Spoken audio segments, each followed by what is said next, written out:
السلام عليكم البنات، كي دايرين؟ يكونوا بخير وعلى خير. هنا جيتكم في واحد لا فيديو.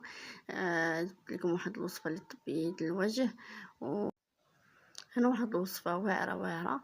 يلا ونبداو على بركه الله بالوصفه. المهم هنا البنات عندي هنا معلقه ديال الفورص وفرماجه وشويه الحليب.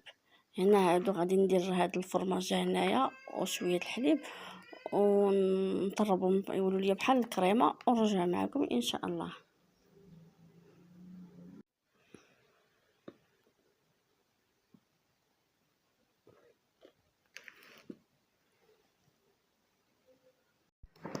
المهم كنحصلوها البنات، كنحصلوها على هاد القوام هانتوما كتشوفوا، وكنضعوا